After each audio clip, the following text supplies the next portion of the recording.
Olá, meus amigos, tudo bem? Hoje falarei sobre o espinho da carne de Paulo e o meu espinho pessoal. Isso mesmo. Desde já se inscreva no nosso canal para tudo que eu falar aqui você acompanhar junto conosco e também clica na notificação, tá? Porque cada segunda-feira tem um vídeo novo para você. Vamos lá? Toca a nossa vinheta!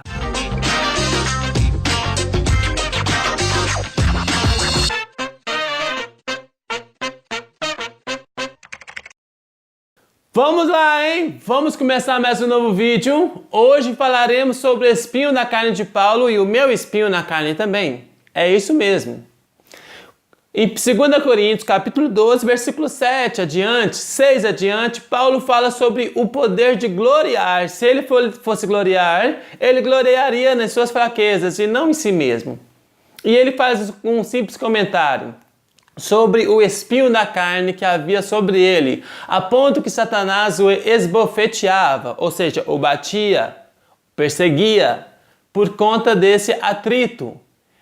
E ele fala, e a resposta de Deus é: Paulo, a minha graça te basta, a minha graça é suficiente para você, Paulo. O poder de Deus se aperfeiçoa em sua fraqueza. Isso é interessante, é um texto tão legal. Mas aí entra a pergunta: o que é esse espinho na carne? Parece um texto um pouco confuso. Do que Paulo está falando? Qual seria a vertente correta para essa colocação?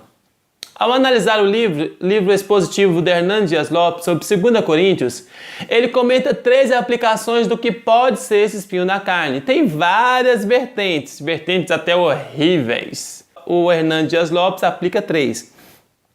Dentre essas 3, ele diz que a primeira colocação é a perturbação espiritual, que é o que Calvino acreditava. Essa situação que ele vivia, esse espinho da carne que ele lutava, tratava das suas tentações pessoais, da sua luta humana. Porque Paulo ele era muito zeloso pela obra de Deus e lutava contra o pecado. Ou seja, ele tinha uma luta consistente e firme contra o seu pecado pessoal, que não sabemos qual que é. Assim como eu tenho o meu e você tem o seu. Paulo tinha uma luta pessoal contra esse seu pecado. E ele não brincava, guerreava. E eu olho ele como um ser tão zeloso quando ele caía no pecado. Que luta que deve ser, né? Que tristeza que deve ser para o apóstolo Paulo.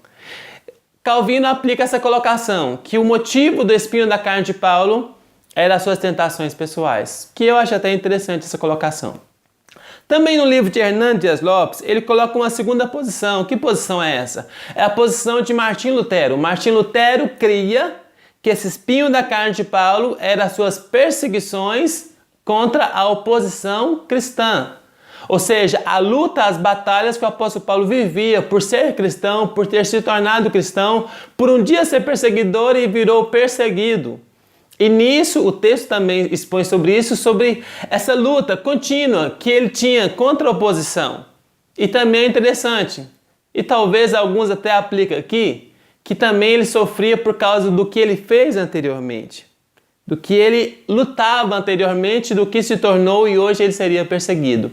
E Deus coloca essa aplicação: Paulo, a minha graça te basta, a minha graça te é suficiente. A minha graça te basta. Isso é tão legal. Mas tem uma terceira aplicação que também é interessante. Essa aplicação também já é diretamente do Hernán Dias Lopes. Ele crê também que essa terceira aplicação era uma enfermidade física que o apóstolo Paulo tinha. A ponto de uma das suas igrejas ele deixar bem claro que havia uma deficiência em seus olhos. Se fosse necessário, arrancaria os olhos. Em Gálatas, ele deixa claro que se fosse necessário, os olhos dele seriam arrancados e dados daquele povo. Em outras cartas, ele mesmo diz que ele escreveu, mas de caixas altas. E também tinha junto com ele um médico chamado Lucas, talvez para cuidar dessa enfermidade que ele vivia. Então, também é possível essa questão da doença, de uma enfermidade física, e que ele tinha que suportar essa enfermidade. Dentre as 3, a primeira, uma tentação pessoal, a segunda, uma perseguição, e a terceira, uma enfermidade física. Eu quero trabalhar a primeira que eu acho interessante, que é a tentação, que é a luta. Aí eu quero trabalhar com você e comigo sobre o espinho da carne de Paulo e o meu espinho na carne. A nossa vida cristã ela é uma luta contínua, progressiva, a respeito de mim e você batalhar continuamente contra o pecado. E eu olho para o apóstolo Paulo, eu penso ele também nessa questão de ser o espinho da carne, o pecado. Porque antes ele era um fariseu, porém se tornou cristão, e o que ele militava contra, ele militou agora a favor. O que ele antes odiava, ele agora é participativo, que ele se tornou cristão. E por ele ser representante a ponto de falar, seja meu imitador como eu sou de Cristo, ele tinha uma luta pessoal contra o pecado. Uma luta ferrenha contra o pecado. Porém Deus fala, Paulo, a minha graça te é suficiente. Isso serve para mim e para você. A Bíblia diz em 1 João, capítulo 2, versículo 1, filhinhos, essas coisas vos escrevo para que não pequeis. Porém, se pecar, temos para acompanhar um advogado, Jesus Cristo, o justo.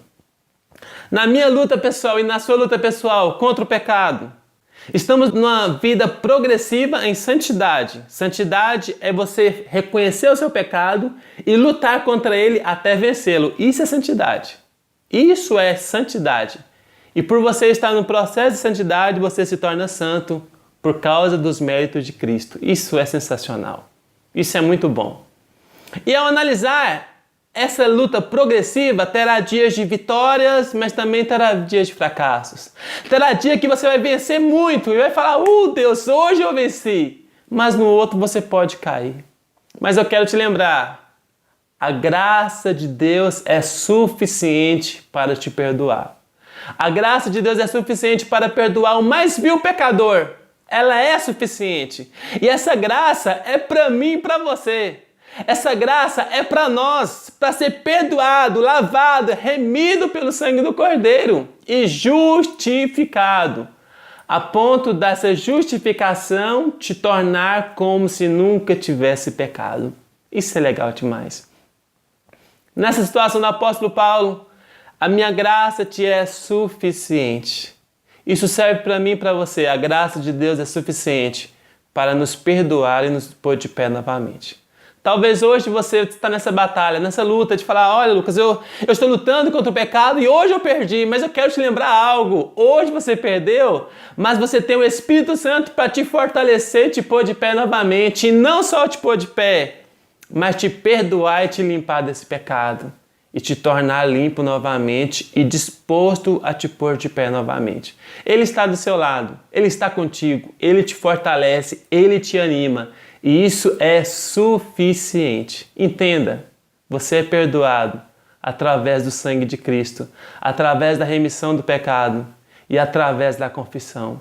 Confessa ao Senhor, peça perdão e levante.